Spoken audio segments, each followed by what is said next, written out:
Teman-teman, tadi saya lihat sebagian jawaban ada yang bicara tentang faktor eksternal, sebagian bicara faktor internal, ya.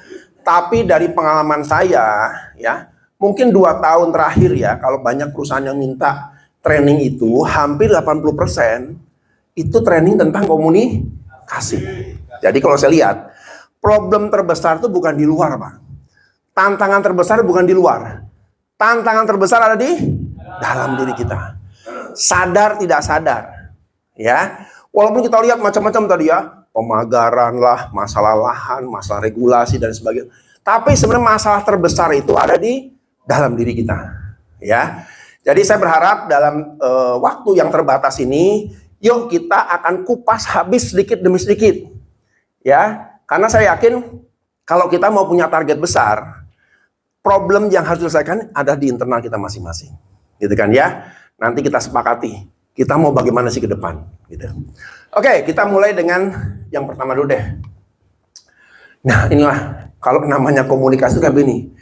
Komunikasi itu kayak benang kusut, ya. Biasanya teman-teman udah punya benang kusut ya, misalnya tali rafia atau benang wol segala macam.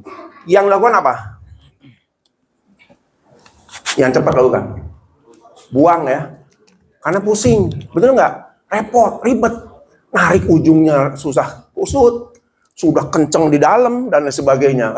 Udahlah, cari benang baru gitu ya. Tapi kan nggak bisa begitu, ya. Kalau kita bicara tentang organisasi, ya harus dituntaskan apapun konsekuensinya, apapun yang terjadi, ya. Nah nanti kita kupas satu-satu nih, karena sebenarnya ada teknik ya, ada cara, yaitu merubah mindset dulu. Supaya benangnya itu bisa kita tarik, kita selesaikan masalah kita, gitu kan ya. Nah ini yang kita ingin coba bahas berikut ini, gitu kan ya. Nah, end game-nya apa? Problemnya, apa sih makna kita kerja? Apa sih makna kita ada di Antam? Nah, ini visi tertinggi nih, betul nggak? Kadang-kadang kita lupa, karena sehari-hari pekerjaan kita rutin, sibuk dengan masalah, sibuk dengan konflik, lupa. Kita ini punya target yang besar. Levelnya bukan level lokalan nih. Walaupun ada di Tayan, tapi level kita besar sekali. Oke, good. Terima kasih, Pak. Yang kedua, silakan. Apa makna Anda ada di sini? Ayo, silakan. Sebentar, ada ini supaya kedengaran semua ya. Sorry. Menjadi lebih baik dan lebih mempunyai keadaan luas depannya. Oke, jadi lebih baik dari dalam arti apa lebih baik? Kalau lebih baik buat sendiri apa manfaatnya? Terutama kalau untuk itu pastinya bisa berdampak dengan menunjang produksi dan lain-lainnya. Oke, nanti kita buktikan ya.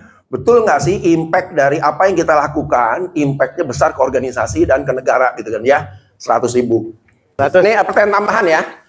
Sebenarnya supaya kita punya mindset yang baik, urutannya bagaimana? Dapat uang, rezeki, kerjasama, dan 4 tadi ya. Urutan yang benar seharusnya. Urutan yang benar. Ini mempengaruhi mindset kita loh ya. Karena sepele, tapi urutan tuh punya pengaruh. Oke, silakan. Tadi Bapak seakan-akan menganggap bahwa, yang penting gaji dulu dong. Nomor 1 ya. Tapi sebenarnya harusnya bagaimana? Kalaupun tadi saya setuju ya, kadang-kadang kita makna yang kita hadapi dalam dunia kerja itu kalau menurut saya urutannya bukan pendapatan dulu. Pendapatan itu adalah dampak dari apa yang kita lakukan. Kadang terbolak-balik ya, karena kalau kita bicara pendapatan, lalu kita akan berhitung tentang upayanya. Ya, ini cuma begini ya. Nah, hati-hati. Betul, kita harus mulai belajar untuk yuk kita ikhlas dulu. Nomor 1 ikhlas Pak menurut saya Pak. Ikhlas dulu, betul nggak? Kita udah bersyukur bisa kerja. Sementara kalau kita lihat di Jawa Barat 56.000 orang PHK. Angkatan kerja yang masih macet tidak punya pekerjaan hampir 3 juta orang. Ini lagi pusing nih sekarang nih. Orang mau kemana sebanyak ini? Gitu ya. Nah, jadi ikhlas dulu Pak. Kalau saran saya ya. Yang kedua, bukan tadi yang ini. Jangan nambah-nambah Pak, ini penjelasannya ini Pak. Yang kedua, sinergi dulu.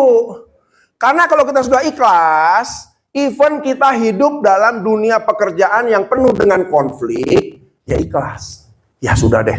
Yang penting kita lihat tujuan perusahaan, betul nggak? Yang penting perusahaan tercapai. Yang penting perusahaan untung dulu deh. Soal masalah pribadi, problem pribadi, masalah seperti ini, nomor 3 deh. Saya fokus dulu bareng-bareng ke sini. Gitu ya. Nomor 3. Tadi kan udah ya. 1, ikhlas. Yang kedua. Nah, itu dulu. Karena bagaimana kita bisa meningkat kalau perusahaannya juga no cuan. Ah, ini cuan kan ya? No cuan. Ya, perusahaan cuan. Yang keempat baru bicara tentang kesejahteraan. Kelihatannya sepele, tapi mindset kita dalam memandang sesuatu itu dampaknya luar biasa besarnya. Ya, kita coba rubah ya. Ya, karena ujung-ujungnya memang kita akan mendapatkan impact dari semua yang kita lakukan di perusahaan. Nah, gitu kira-kira. Hanya masalahnya, kenapa kok kita kadang-kadang sulit mencapai itu? Tahu teorinya, tahu Pak, saya ngerti. Kita nih kerja harus fokus, harus begini. Tapi pertanyaan saya, kenapa dalam pekerjaan kita nggak tercapai target?